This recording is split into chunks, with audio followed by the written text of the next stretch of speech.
Bouge ton 47, l'élu qui se bouge. Ouais, l'émission se poursuit avec Bruno Guth et ton invité dans l'élu qui se bouge, Julien. Et oui, tu le sais, chaque semaine, on a à cœur de mettre en avant un élu. L'élu qui se bouge de la semaine, c'est Arnaud Devilliers. Bonjour Arnaud. Bonjour. Bonjour. Vous êtes maire de Pennes d'Agenais. Oui, et conseiller départemental du Pays de Serres. Absolument, membre de nombreuses commissions. Et vous êtes en binôme avec Béatrice Giraud, qui est maire de Frespech. Absolument. À qui on passe un grand bonjour. Oui, elle nous écoute en plus. Alors, deux grands bonjours. Comment ça va Arnaud ? Très bien, il fait beau, tout va bien, la saison se termine. Comment vont les Pennois et les Pennoises ? Alors j'espère qu'ils vont bien. Nous terminons la saison estivale qui s'est très bien passée, donc je pense que le bilan global est plutôt satisfaisant. Bon, on va parler de France Service aujourd'hui. Racontez-nous. Alors France Service, c'est un projet qui a maintenant 3 ans, dont on a célébré l'anniversaire au début juillet. L'idée de base, c'était de voir comment on pouvait rapprocher le citoyen des services publics. On parle beaucoup dans nos campagnes de la mort de la ruralité, de l'abandon des services publics. Et l'idée, c'était pas justement d'être fataliste vis-à-vis de cette situation, c'était comment est-ce qu'on s'emparait des rênes pour essayer de modifier les choses.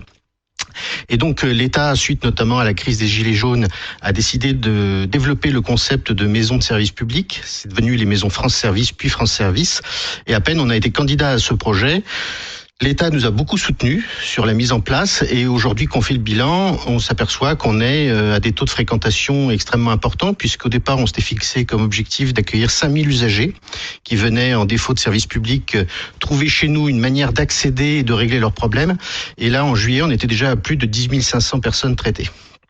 2 fois plus donc que l'objectif initial. Et à la fin de l'année, on sera sans doute même au triple. Pourquoi vous aviez candidaté si vite ? C'était, vous aviez senti un besoin ? C'est quoi un éloignement particulier ? C'est l'isolement ? Oui, alors il y a plusieurs conjonctions. On voit qu'on a 2 grands publics qui sont traités, c'est-à-dire d'abord les plus anciens qui sont déconnectés du numérique pour des raisons d'usage et qui donc sont démunis face à toutes les procédures dématérialisées qu'il faut faire. En ruralité notamment. Ouais. Mais pas seulement en ruralité, mais effectivement chez nous ça joue beaucoup.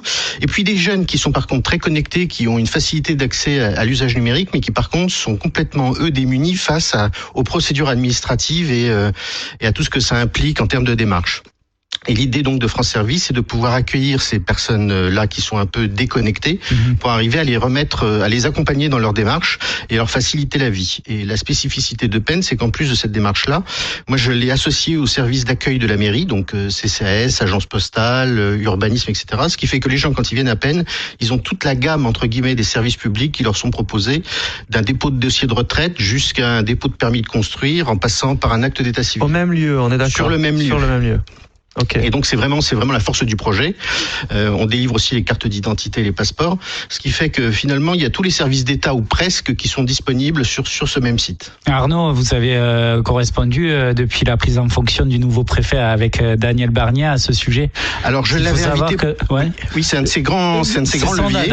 Le France Service. Donc il faut savoir qu'hier nous étions ouverts partout en France et en particulier en Lot-et-Garonne pour justement accueillir ce public. Et j'avais invité le préfet justement à venir rencontrer un peu la structure.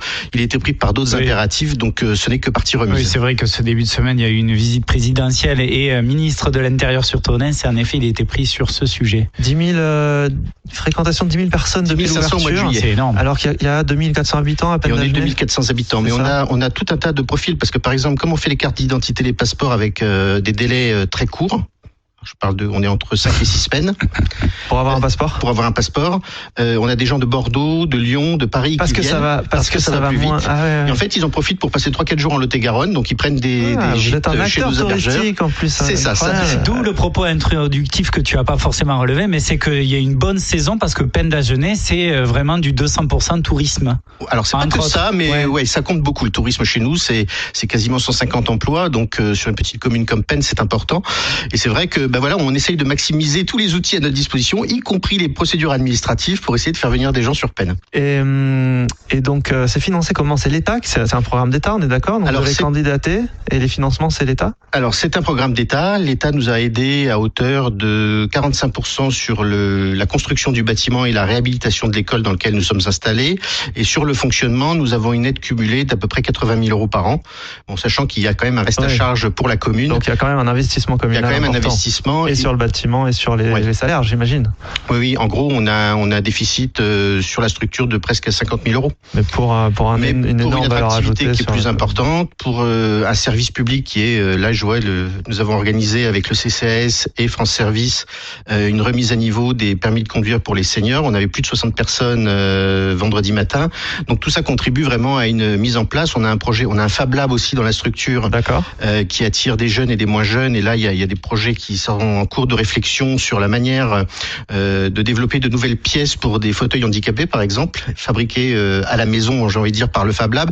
Et l'idée de la maison France Service et du tiers-lieu, c'était vraiment d'arriver à réunir différents publics en les faisant venir, certains pour la bibliothèque, d'autres pour des démarches administratives, d'autres pour de l'aide sociale, et finalement que tout ça se rencontre et qu'on arrive finalement à rapprocher les citoyens entre eux. C'est top, c'est vraiment le bon client invité pour l'élu qui se bouge. C'est un plaisir, du lien social, de l'entrepreneuriat. Qu'est-ce qui vous anime au quotidien, Arnaud? Vous êtes sur un premier mandat, c'est ça, si je ne m'abuse, ou un second? Alors moi je suis sur le troisième. Troisième déjà là? C'est déjà le troisième là, et j'ai encore plein de choses à faire, donc il y en aura j'espère un quatrième. Très bien. Mais c'est ça qui est sympa justement, c'est d'avoir raison un petit peu avant tout le monde. D'abord ça flatte l'ego, et puis ensuite quand ça marche comme ça, c'est super. C'est ça votre moteur? Oui. Bon, bravo en tout cas, c'est un plaisir de vous entendre. Et c'était vraiment un échange hyper positif pour ceux qui ont envie de se présenter ou peut-être d'être dans une démarche comme ça pour d'autres élus, hein, tu le disais. Oui, puis on est au cœur de la mission d'un élu. Là, on parle de remettre du service public dans des zones où parfois on se plaint qu'ils soient trop loin de nous. Et maintenant, c'est même les citadins, ce qu'Arnaud vient de nous raconter, qui viennent, les Bordelais, les Toulousains, qui viennent chercher le service public à Pennes-d'Agenais. Moi, je trouve ça pas mal. C'est un beau pied de nez à tous ceux qui disent qu'il n'y a pas de solution. Bravo en tout cas. Ça crée du lien social, évidemment, de l'emploi, du dynamisme. Ça fait venir des gens sur la commune. C'est parfait, et je dois ajouter que c'est aussi beaucoup grâce au personnel qu'on a. On a vraiment des personnels qui sont très engagés, des fonctionnaires qui font vraiment bien leur boulot, qui sont accueillants, qui trouvent des solutions, et ça contribue à 50% de la réussite de la structure. Et on les salue ce dimanche matin. À noter que bientôt nous sommes sur Villeneuve-sur-Lot en fréquence, donc on va pouvoir venir découvrir Pennes-d'Agenais, voilà, et cette belle vue au bord du Lot. Et si vous voulez faire une émission à l'Agora, à Pennes-d'Agenais, c'est avec plaisir qu'on vous accueille. Allez, invitation enregistrée. Merci beaucoup. C'était Arnaud Devilliers, maire de Pennes-d'Agenais, conseiller départemental. Merci d'être venu nous voir. Merci. C'était l'élu qui se bouge. Merci.